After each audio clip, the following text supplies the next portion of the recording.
பாருங்கள், சாப்பாடெல்லாம் ஒன்றோட ஒன்று ஒட்டாமல் நல்லா வந்திருக்கு பாருங்கள்.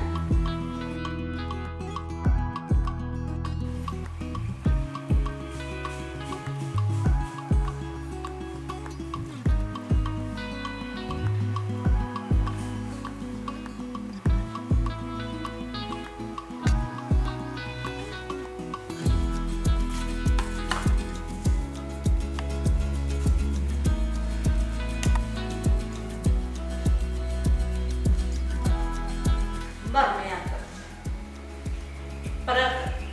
இன்னைக்கு நம்ம பார்க்க போகிறது ஒரு சூப்பரான டேஸ்டான காளான் பிரியாணி தான் பார்க்க போகிறோம். இந்த காளான் பிரியாணி கொஞ்சம் வித்தியாசமாக செய்ய போகிறோம். இது எப்படிலாம் மசாலாலாம் அரைச்சிட்டு நம்ம செய்ய போகிறோம் அப்படின்றத இந்த வீடியோக்குள்ளே போய் பார்க்கலாமாங்க. இது ரொம்ப நல்ல டேஸ்ட்டாக இருக்கும்.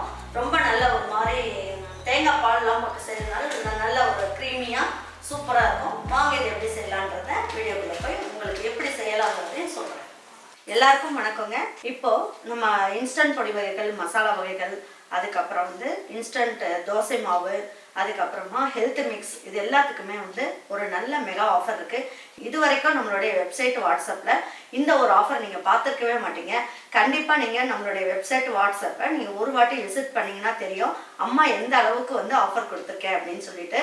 இது எதுக்காக கொடுத்துருக்கேன் அப்படின்னா, எல்லாரும் நம்மளுடைய மசாலாவை வாங்கி சாப்பிட்டுட்டு நல்ல ஆரோக்கியமாகவும் நல்ல சந்தோஷமாகவும் இருக்கணும் அப்படிங்கிறதுக்காக இப்போ வந்து நான் நல்ல ஒரு மெகா ஆஃபர் கொடுத்துருக்கேன். கண்டிப்பாக நம்மளுடைய வெப்சைட் வாட்ஸ்அப்பை ஒரு வாட்டி பார்த்தீங்கன்னா நிறைய மசாலா நீங்கள் வாங்கிடுவீங்க. பாருங்கள், இப்போ வந்து இதுக்கு ஒரு மசால் ரெடி பண்ணிக்கலாம். இதுக்கு ஒரு பிரியாணி இலையை 2ஆக பிச்சு போட்டுக்கலாம். 2 பீஸ் அளவுக்கு பட்டை எடுத்துக்குவோம். 2 கிராம்பு எடுத்துக்கலாம். பாருங்கள், கல்பாசி வந்து 3 பீஸ் அளவுக்கு இருக்குது, அதை சேர்த்துக்குவோம். 4 ஏலக்காய் எடுத்துக்கலாம். 1/4 ஸ்பூன் அளவுக்கு மிளகு எடுத்துக்குவோம். பாருங்கள், 1/2 ஸ்பூன் அளவுக்கு கொத்தமல்லி விதை இருக்குல்லையே, அதை போட்டுக்கலாம். இதில் 1 ஸ்பூன் அளவுக்கு கசகசா எடுத்துக்கலாம். 1 ஸ்பூன் அளவுக்கு சோம்பு எடுத்துக்கலாம். இது எல்லாமே பவுடர் மாதிரி அரைச்சிக்கலாம். தண்ணியெல்லாம் ஊற்ற வேணாம், பவுடர் பண்ணிக்கலாம்.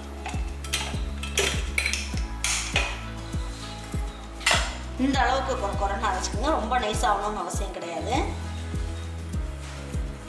இப்போ நம்ம இது எல்லாமே நம்ம வந்து பிரியாணிக்கு சேர்க்க போகிறோமா அப்படின்னா கிடையாது. இது வந்து நம்ம தேவையான அளவுக்கு மட்டும் நம்ம சேர்த்துக்க போகிறோம்.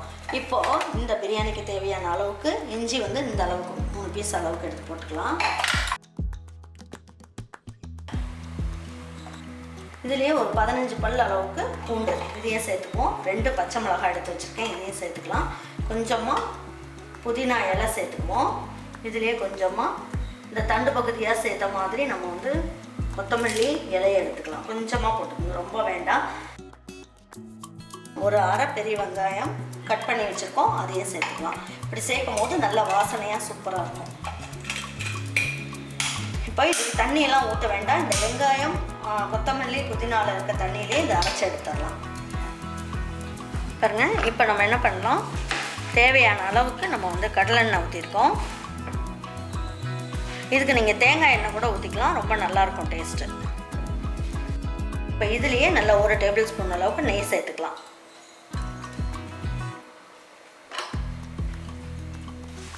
எண்ணெயும் நெய்யும் நல்லா காஞ்சிருச்சு. ஒரே ஒரு பிரியாணி இலை சேர்த்துக்கலாம். அன்னாச்சி முக்கு 1 சேர்த்துக்கலாம். 2 ஏலக்காய் சேர்த்துக்கலாம். 2 கிராம்பு சேர்த்துக்கலாம். ஒரே ஒரு இன்ச் அளவுக்கு பட்டை சேர்த்துக்கலாம். 2 பெரிய வெங்காயத்தை கட் பண்ணி வச்சுருக்கேன், இதை சேர்த்துக்கலாம்.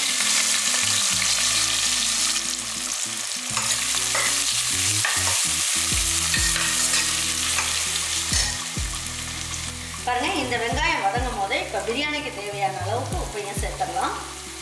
இந்த வெங்காயத்துலேயே நம்ம என்ன பண்ணோம், 1/4 சிட்டிகை அளவுக்கு மஞ்சள் தூள் சேர்த்துக்குவோம். ரொம்ப நல்லாயிருக்கும் டேஸ்ட்டு.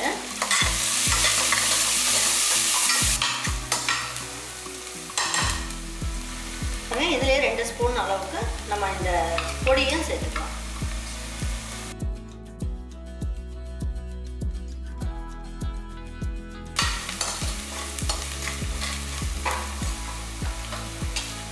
இப்போ என்ன பண்ணலாம், இதில் 2 தக்காளி சேர்த்துக்கலாம்.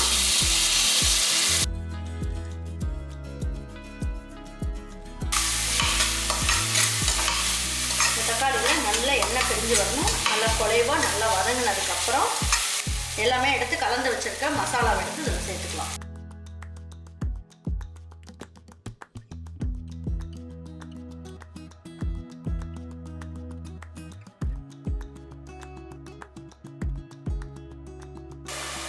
கொஞ்சமாக புதினா இலை, ஏன்னா அரைக்க போட்டோலே அதை ஃபைனலாக போட்டு வச்சுக்கலாம் முந்திய.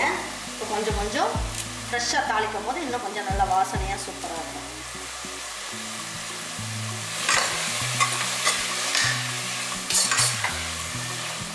இப்போ நம்ம எடுத்து வச்சுருக்க காளான் எடுத்து இதில் சேர்த்துடலாம். இதில் ஒரு பேக்கெட் அளவுக்கு காளான் எடுத்து கட் பண்ணியிருக்கேன்.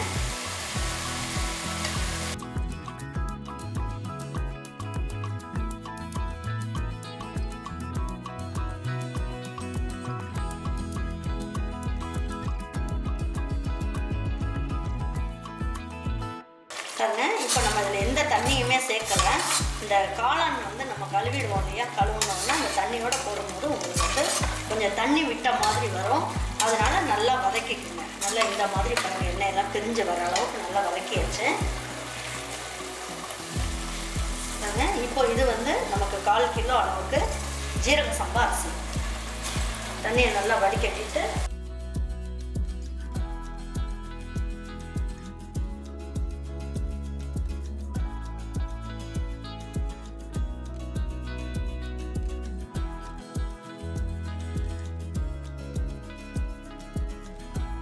நல்லா வதக்கும் போது நமக்கு பிரியாணி வந்து ஒன்றோட ஒன்று ஒட்டாமல் சூப்பராக வரும்.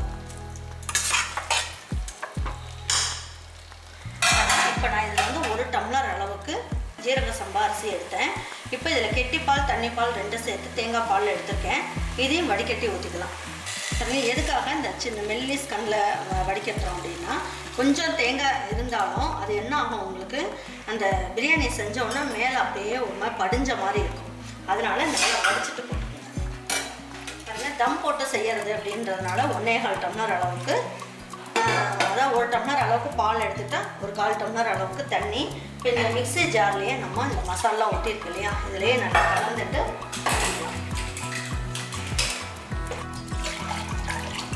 ஒரு 1/4 டம்ளர் தண்ணி அளவுக்கு இருக்கும். இதையே ஊற்றிடலாம்.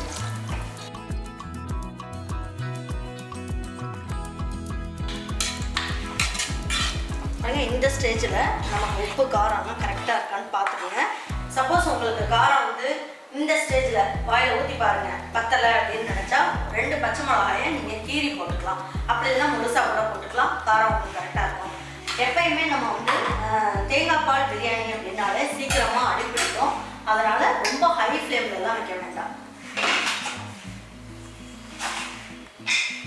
இப்போ நல்ல ஒரு விசில் வரட்டும். வந்த உடனே ஸ்லோ ஃப்ளேமில் எந்த ஸ்டவ் எரியுமோ அதில் வந்து எடுத்து வச்சு ஒரு 3லேருந்து 5 நிமிஷம் வரைக்கும் நீங்கள் ஸ்லோ ஃப்ளேமில் வச்சுருங்க. அடிப்பிடிக்காமல் சூப்பராக வரும் உங்களுக்கு.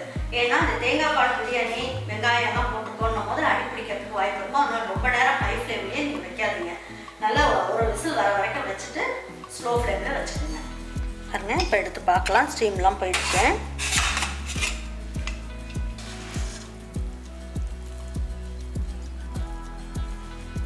சூப்பராக வந்துருக்கு பாருங்க.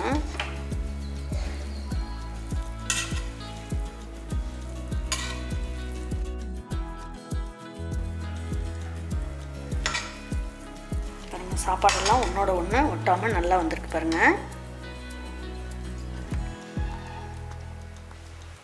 இப்போ 1 நிமிஷம் மட்டும் இதை மூடி வைக்கலாம். இப்போ கொத்தமல்லி புதினாவை தூவி விட்டுருவோம். கலந்து விட்டதுக்கப்புறம் 1 நிமிஷம் மட்டும் குக்கர் மூடியை மறுபடியும் மூடிட்டு விசில் வந்து போட்டு விட்டுருங்க. ஸ்டவ் எரியக்கூடாது, ஆஃப் பண்ணி தான் இருக்குது. ஒரு கலந்து 1 நிமிஷம் மூடி வைக்கும் போது இன்னும் நல்லா சாஃப்டாக நல்லா உதிரியாக இருக்கும். இது தம் போடுற ப்ரொசீஜர் தான். இது ரொம்ப நல்லாயிருக்கும். ஒரு வாட்டி இப்படி செஞ்சு பாருங்கள், ரொம்ப நல்லாயிருக்கும். 1 நிமிஷம் ஆனவுடனே எடுத்து வச்சு பரிமாறிடலாம். பாருங்கள், இப்போ நம்ம போட்ட புதினாவோட கலரே வந்து சேஞ்ச் ஆகிடுச்சு பாருங்கள். அந்த அளவுக்கு நல்லா ஹீட் வந்து எல்லா பக்கமும் நல்லா பரவி பார்த்ததுக்கும் இப்போக்கும் பாருங்கள் பிரியாணி எவ்வளோ சாஃப்டாக நல்லா ஒன்றோட ஒன்று ஒட்டாமல் ரொம்ப நல்லா வந்திருக்குன்ட்டு. இப்போ வந்து எடுத்து வச்சு பரிமாறிக்கலாம்.